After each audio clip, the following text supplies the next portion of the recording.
Salut à tous! On se retrouve pour une nouvelle édition du Cooking Monday. Une recette simple et rapide qui peut être dégustée aussi bien chaude que froide, j'ai nommé le flan aux carottes. Ça te fait pas rêver? Eh bien détrompe-toi, c'est super bon et en plus tu peux le faire avec plein de variantes. Les ingrédients: 600 g de carottes, c'est le poids obtenu une fois épluchées bien sûr. Cette recette, c'est un bon plan si t'as des carottes un petit peu en fin de vie, comme les miennes. Ça t'évite de les jeter.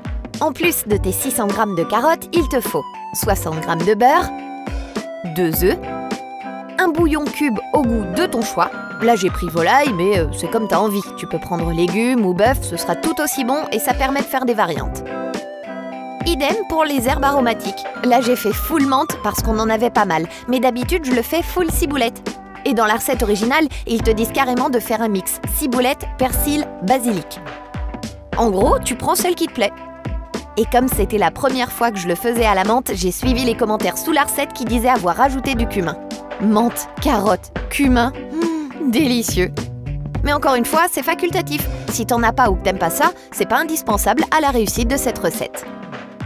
Et tu fais pas comme moi, t'oublies pas la cuillère à soupe de crème fraîche et le fromage râpé. Je revenais de vacances pour ce live, j'étais un petit peu dissipée. Première étape, et c'est la plus fastidieuse, l'épluchage des carottes. À plusieurs, c'est toujours plus fun, Une fois tes carottes épluchées, il faut les couper très finement. Moi, je le fais au robot, en rondelles super fines. Mais si t'as pas de robot ni de mandoline, mais par contre beaucoup de patience, tu peux faire des lamelles avec ton épluche légumes. Et si, comme moi, tu trouves ça trop chiant et trop long, bah tu fais des rondelles avec ton couteau, tout simplement. Qu'est-ce que ça va changer? Le temps de cuisson de la prochaine étape. Prochaine étape donc, tu prends tes 60 g de beurre et tu les fais fondre dans une poêle à feu moyen. Dès qu'il est fondu, tu ajoutes tes carottes et tu mélanges bien pour que le beurre se répartisse. Tu les fais revenir ainsi une dizaine de minutes environ. Pendant ce temps, tu fais chauffer de l'eau pour y faire fondre ton bouillon cube. Pour te donner une idée, j'ai mis 10 centilitres d'eau seulement. Une fois ton bouillon prêt et tes carottes bien revenues pendant 10 minutes, tu ajoutes ton bouillon. Et tu les laisses cuire à feu moyen jusqu'à absorption complète.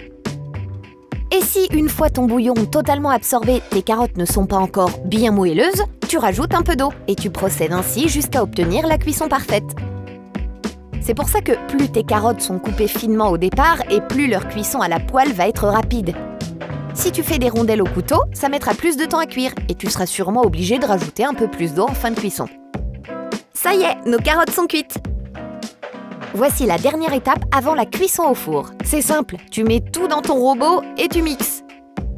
Tes carottes, le cumin, si tu choisis d'en mettre, ton fromage.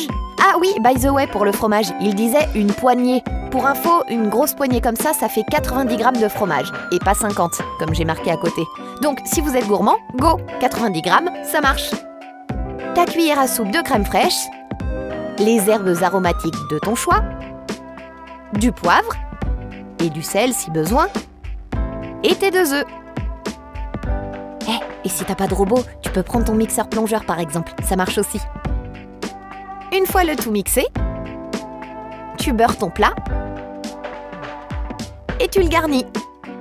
Tu peux le cuire dans un moule à cake comme ici, ou dans des portions individuelles, faudra juste surveiller la cuisson. Important, cuisson au bain-marie, chaleur tournante à 180 degrés pendant environ 35 minutes. Pour vérifier la cuisson, c'est comme pour un gâteau. Quand tu plantes ton couteau, il faut que ta lame ressorte sèche. Et voilà, c'est terminé. À déguster à la sortie du four ou froid dans les jours qui suivent, c'est tout aussi délicieux. Si vous reproduisez la recette, n'hésitez pas à la partager sur les réseaux sociaux avec le hashtag Cooking Monday et à me mentionner. J'adore découvrir vos versions des plats.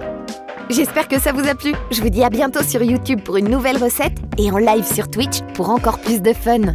À bientôt!